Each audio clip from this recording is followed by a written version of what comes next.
Let's get straight into it. What are the hardest lessons that a man must learn, or any lesson really? This is a question from the durianrider.com coaching group. What are the hardest lessons that a man must learn? Fantastic question. This is a question I would have loved to have had the answer for back in the day. Not that I really had that question, but it would have been great if someone just said, "This is how it is, buddy. All right? This is what it's like to be a man in the Western world." And I don't make these rules up. Right? These aren't my rules. These are social rules. We can agree with them. We can disagree with them. We can say they're bad, they're unfair, and whatever. These are just social rules. Okay. The main social rule men have to understand is that no one's out here to save you. All right. No one, your mum ain't here to save you. Your daddy ain't here to save you. No one really cares about you. All right. Your mum cares more about how you make her feel, okay? That's all she really cares about. She's a woman, okay? That's okay, all right? Now, guys have a lot of anger and resentment towards their mum and maybe their dad because they feel unloved or whatever, you know? Grow up, all right? Deal with it, all right? You're a man now. You're not a little boy, okay? This is how it is. I mean, you can be a little boy the rest of your life if you want. Nothing wrong. And it's good to be a boy and certain things, sense of humor and pranks and just, fuck around and just have a bit of a laugh. But when it comes to being a man, the difference between being a boy and a man is as men, we have control. When we decide to be a man in any given moment, we have control of our thoughts, emotions, and actions. Okay? That's when we're being a man. And we can be a boy whenever we want, just like let loose and carefree, blah, blah, blah. That's okay. You would have to switch between the two. Right? Not always serious and like, not always like joking around. You can, you know what I mean? You had to switch between the two like that, okay? Control your thoughts and emotions. The masculine presence where, nothing's going to phase you, just rolling with it. You're like, stoic, you call it that. Stoicism, whatever you call it. Just like control your thoughts and emotions. Like, this is how it is, okay? What's the best? Let's not see it for worse than it really is. Let's see it for how it really is and then process that and walk through that, move forward. So understand that people out here, no one's here to save you, all right? Women and children first. Men, next. Look what's going on in Ukraine right now. Women and children, you can leave. Men, you got to stay and fight even if you don't believe in it. Okay, this is how it is. Because you're a man. It's your duty. It's your duty. You have to stay and fight the oil and gas wars even if you don't believe in it.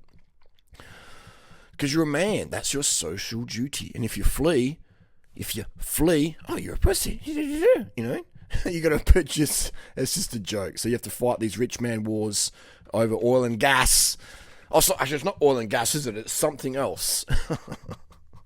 So as a man, these are your social responsibilities, and I say middle finger to those ones.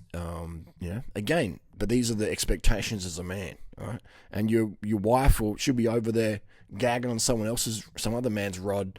As soon as you take a freaking RPG to the head, she'll be like, okay, cool, next. Because women are designed to move on very quickly because back in nature days, there was fighting and you got to learn how to detach from the guy and find another guy to protect you, or give you your next baby or whatever you're chasing down the track. So women move on so quick. And a lot of guys can't understand that. Like, oh my God, I did everything for her and now she's like gagging on Durianrider's rod or whatever. It's like, that's just how women are. It's not a bad thing. I mean, it's a survival thing. Okay, so they can emotionally move on very, very quickly. Guys understand that. They're like, oh, did she love me? She'd never loved you. Women don't love men. They love how men make them feel. As soon as you stop making them feel good, next, okay? And that's okay. A lot of guys go gay over this. They had their first girl, they get heartbroken. I'm into guys now. Actually, I'm bisexual. I know what's going on. Because they don't understand that women don't have love for you guys. They have love for how you make them feel. Stop making women feel good. Next. See you later. Okay? Start making another woman feel good and she feels bad. Next. See you later. Fake rape claim in the post or whatever. Divorce, rape, whatever. Okay, so women only care about how you make them feel. That's great. That's easy. It's like, damn, really? It's all I have to make her feel good? She's all good? Wow. Easy life, guys. Easy life.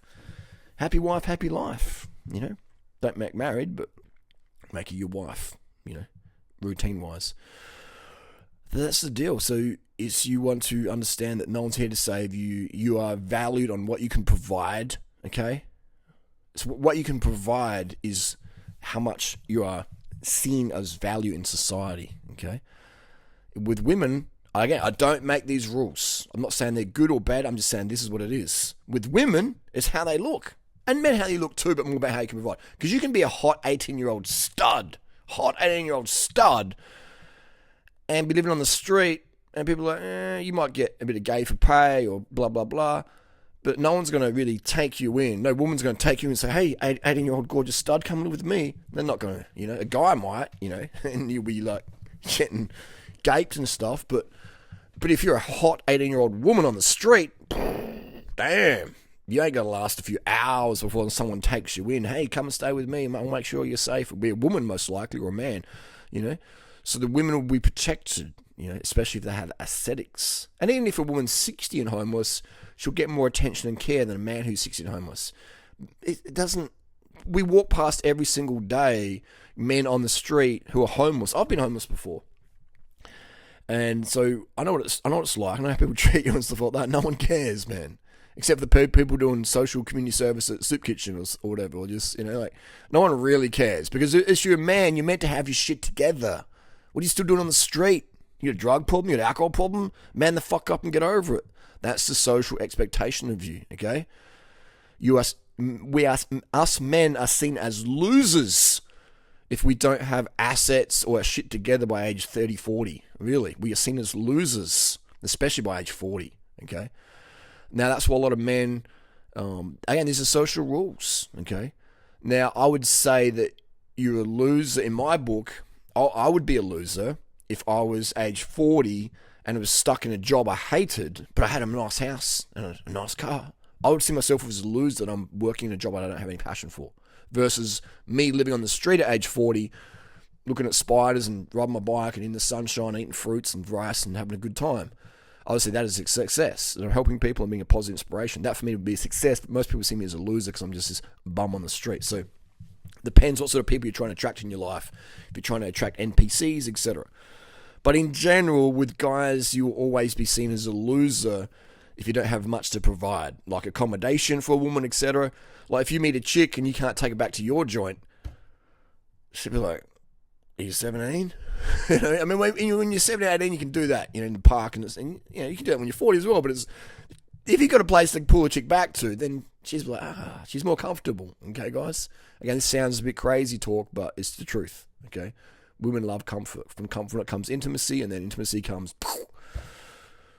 the good stuff. What guys like, what women like too, and that's just how it is. So you guys, you got to have things to provide and value. And again, it's not just that, because there's plenty of guys out there who've got a nice house and flashy car and they can't pull chicks because their game sucks. Because they think, well, we've got the house, we've got the car, where's the chicks? Girls, where are you? Your personality needs work. You've done great with the material stuff. You've probably done too well with that. Put too much focus on that and neglected your inner game. Okay? So inner game's priority. Emotional control is priority. That's what women expect of you. That's what society expects of you, to control your thoughts and emotions. Okay? Can you get into a street fight situation and take a few hits, maybe go to the ground or whatever, and then still stay in control by not doing anything stupid that may give you a conviction or put you in prison just because you let your temper get the better of yourself? That's being a man, having that thought, that process. People think it's Hollywood out there. Someone who hits me, I'm going to punch him, I'm going to king hit him, I'm going to throat kick him, I'm going to headbutt him, I'm going to elbow him, and I'm going to be like Bruce Lee and Jackie Chan and Clint Eastwood, and yeah, motherfucker, make my day, motherfucker. That's Hollywood, man. That's where you live in boy world, all right? Men understand there's consequences if you get into fights in the street. People could die, you go in prison. Like recently in Australia, dude went in prison for life. He's going to get life. It wasn't seen as self-defense, even though you could sort of argue it was self-defense, but it's not going to happen like that. It's not going to happen like that. In America, you'd be okay with the self-defense thing, but in Australia, no way. No way. You're going to prison for a long, long time. That's just how it is, man. So thoughts, you have thought control, mind control your moods and emotions. Women will shit test you and see if your little baby boy beat a bitch, cry and and freak out and lose your shit. Okay, he can't handle shit. Women, the more women's into you, the more she'll shit test you to see. And I was like, what? The more she's into me, the more she'll shit test you. Yeah, because women love to know their investment is stable. All right, they love to know their investment is stable. They want to. It's like if you've bought a diamond ring, and someone says that's fake diamond, and you're like, really? It's fake? That's your brain saying, oh, it's fake. It's fake. And then you're like, it's not fake, but you want to test it anyway. So you go to the jeweler, and the jeweler's, oh my god, this is the best diamond I've ever seen. Oh my god, this diamond's amazing. Really? How good is it? Oh, this is top tier diamond. Yes, very good, very good. Thank you. And you walk out the shop, then you come back a few hours later. Is this diamond real? And I was like, yeah, it is real. I just wanted to feel that it's real again. Tell me again, how real is it? How good is this diamond? That's what women want to know. They want to know their investment is like legit. I love it. They just love going around in their thoughts, a little hamster wheel. If the women's hamster wheel ain't fucking, the woman's getting bored, she's nexting you, depending on her option availability. Depends on her SMV level, okay? So women want to shit test to know that their investment, their diamond ring, is legit, okay? Don't buy a diamond ring, guys. Get her as a zirconia. That way she loses her, she doesn't stress about it. Or just tell her it's diamond, But it's like, it's about how you make her feel, okay? How you make her feel. Women don't want the truth. Women want their feelings preserved above all, okay? Never tell a woman the truth. Never lie to her. Actually, no, never find out you lied to her. Women want their truth preserved above all, okay? You can learn this the fast way, the easy way, or you can learn this the fucking hard way, okay? You're going to learn from my mistakes by being honest with women, or you can just, they don't want the truth, okay? Society doesn't want the truth. People want to believe in fake natties, fairy tales, and look at guys like Andrew Tate, Those guys are absolute fraudsters, saying they're natural and that they've got high testosterone because they smoke cigarettes and cigars, drink alcohol, and bang chicks. Well, there's plenty of dudes I know who do that, and they don't look like Andrew Tate muscularity, all right? And they go to the gym, they wouldn't look, and they use steroids. They still don't look as swole as Andrew Tate. So it's just a world of scams and lies, and people love being lied to and scammed because it protects their feelings. People don't like the truth. I love the truth. Okay, I love people telling me the truth about what they really think. Okay, I love that. I really grow from that. But there's some people out there, you tell them the truth, they're going to suicide. They're literally going to suicide today. Literally. You tell some people the whole cold, hard truth, they're going to end their life today and maybe end yours too. Okay? So you've got to be careful who you tell the truth to in certain contexts. I know there was one guy out there on Facebook, someone said, oh, you GFs, your missus is, slamming Chad at work in the back room. He found out, got on Facebook Live with the Smith & Wesson, did the room temperature challenge, and boom, that's on, that was on Facebook Live and stuff. So it's just like, he got told the truth, but he couldn't handle the truth, okay? So be very, very careful who you speak truth to in life, because it could have disastrous consequences, all right? Someone like me, I love the truth. Even if it's viciously, brutally cold and harsh, I love people telling me the truth. I don't know, I just really, really like it. Maybe it's because I got high testosterone, etc. But even then, even when I was a low T guy, from doing a lot of miles, I still love the truth because I love performance and progression, and learning things. So, now I don't think it's the truth. There's testosterone that helps with the truth. It's an individual thing because there's plenty of guys out there who've high testosterone telling the truth and they're going to want to punch out. They can't handle the truth. So it's an individual thing. And there's plenty of women out there as well who you can tell the absolute truth to and they love it. All right? And there's some women out there who just, they will suicide. They will absolutely suicide today if you told them the truth. Or do something really, really crazy. So you got to really pick the person, all right? You can't just blab it out there with certain things, So that's the deal. Men are seen of what you can provide for. What can you provide? What can you bring to the table, right? Can you bring muscles to the table? Are you a good defense person? Are you good security? Can you bring physical security? Can you bring financial security? Can you bring emotional security? What can you bring to the fucking table is what you're measured by as a man. All right? Some men out there are fantastically, they're 7 foot, running a gram of tren a week, and they're going to give physical security, or maybe they're really good fighters and stuff like that. They can give physical security in certain situations. But then again, their emotional security might be shit, right? Because they're doing so much tren and estrogen blockers and all sorts of shit. They're up and down. They're doing calories in, calories out. So the emotional security is shit. They might be able to fight, But outside of a security situation, you wouldn't want to hang around these guys because they're just too fucking nutty, okay? And then you have the people out there who have emotional security. They're the ones who are the prize, all right? If a man has emotional security, emotional stability, he has control of his thoughts and emotions, they're the men the women really liked. They're the people who are liked by others because you can just roll with shit, okay? Not many people out there have emotional stability out there. It's very, very rare. All the caffeine people are consuming and the uppers and the downers and the alcohol and the sugar phobia and the meat and stuff, the excess, all that crap, you know, the fats blocking your dopamine and serotonin levels and stuff, and there's not much emotional stability out there. You know, people crack pretty easily.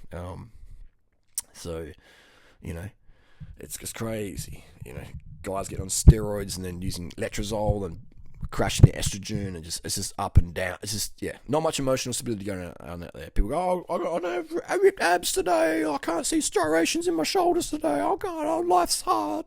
Life's hard. Body dysmorphia. Throw body dysmorphia in there as well. So emotional stability, financial stability, physical stability, all right? Work on all those things. The main one, though, the main fucking one is emotional stability. Because look at all the celebrities out there who end their life because they didn't have emotional stability. They had financial stability, they may have had physical stability, or they had freaking, you know, a bodyguard around them. So they could provide those things, but they didn't have emotional stability because of their alcohol, cigarette, caffeine, calories in, calories out bullshit, okay? So the easiest way to have emotional stability is take away all the drugs, add in the sugars, take away calories in, calories out bullshit, and you're like, oh, this is what it's like to be a man. Damn, I feel emotionally stable. Damn, okay? Increasingly emotionally stable, where you have a greater participation in your daily reality. That's the one there. So, end of the day, hardest lessons a man must learn is that he is valued and judged and examined by what he can bring to the table. Physical security, financial security, emotional security, ideally all those, but most importantly, emotional security. All right, emotional security is the number one thing men can bring to the table. Can you walk into a room where people are fighting and chill everyone out? Be the ambassador. Hey, dude. Okay, come on. You've been a douche. You've been a douche. Let's just chill it all, man. Let's just move on. Let's process. Let's apologize. It's okay. You're wrong. I was wrong. I'm sorry. How can I make it better? All right, those things like emotional security. Walk into a situation, diffuse it, bring everyone back down to a more chill level. Boom, bring your family members together. Right, be an ambassador. That's emotional stability. And then you walk into a scene, and people are like, hey, fuck you, mate, fucking yeah. You want to have people scream. I've had crackheads and fucking dudes having a mental breakdown. Women as well, screaming at me, death threats, screaming. I've not said a single fucking word. That's powerful, right? Just observing, just feeling what they're saying. Okay, yeah, cool. You know, no hate towards them, just neutral, just feeling what they're saying. Okay, cool. Letting them rage. Letting them vent. Letting them get emotionally insecure. Emotional stability. Okay? And they just like have nothing to do other than just like, okay, I'm going to enter your frame. They enter your frame. All right? The more stability you have, the more they'll enter your frame. So, again, financial, emotional, physical stability. Just if your frame is stronger, people come into your frame eventually. Okay? Might take a few seconds, might take a few minutes, but eventually they come into your frame. Let's use another extreme example like Jeff Bezos, financially, you know, stability, walks up to someone with $1 million in a briefcase and says, hey, sit down, can I have attention for a minute? That person's giving Bezos full fucking attention, aren't they? Okay? Bezos, even if they don't know who Bezos is, they see the money like, I'm listening, you know. So, or physical stability. 7 foot, 300 kilos, and 2% body fat, whatever. You know, like, so dude's like, grabs you by the arm and says, hey, settle down. You're like, okay. You know, it's just a DNA thing. It's like an elephant coming up to you. So it's about those things. So, you know, that's the cool thing, man. No matter, because some of us have physical limitations, okay? Some of us had financial limitations, you know, based on our passport, our economy. We can't really control those things all the time. But what we can control is our thoughts and emotions. Okay, so no matter where you are in the world, your physical stature or your financial situation or whatever, you can always control your thoughts and emotions. All right, That's always the one you want to work on every single fucking day. Every minute of the day, I work on that and have conscious thoughts of where am I going with my emotions and thoughts right now. Is this being productive, Harley? Are we being productive right now? Or are we just rattling off into la la land? Okay? Bring it back down. It's basically like a steering wheel. All right? So handlebars on your bike. You're basically steering your mind around all the chaos and the propaganda and the social narratives. You're just steering around it. Oh, look at that bullshit. Oh, look at that. Just steering around, man. All right? Every day you got to have control of your mind. As soon as you take your hands off the bars, boom, social narrative is going to grab your handlebars and go, no, you're going this way. You go, no, sorry, mate, I'm going this way. Go grab the bars over here. So you always got to have hands on the bars, man. Hands on your fucking bars of your brain. Steering your emotional thoughts, steering your emotions and thoughts in the direction you want to go in life, not the way the social narratives want you to go, all right, into NPC land. Okay, what's NPC mean? Have a deep dive on that one. NPC.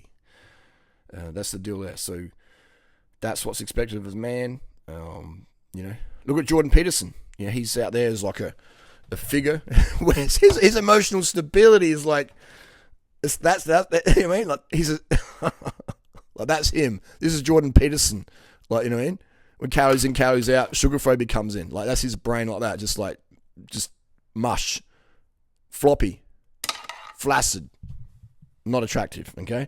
You want to be like a freaking solid carbon fiber, doesn't bend, doesn't flex, just solid carbon fiber, titanium core, boron core, Kevlar, boom, just, unflexible, unshakable, just uncrackable, just all of it, bulletproof, everything, versus the Jordan Peterson micro USB flaccid floppy thing, okay, where you cry and you just lose control and you get anger and rage out at people over just smallest little things, okay, or you hold grudges over, it's just boom, floppy flaccid. No one wants that. Chicks don't want flaccid. They want rock hard boron Kevlar rod. That's another topic. Hopefully that helps. Let me know if it didn't.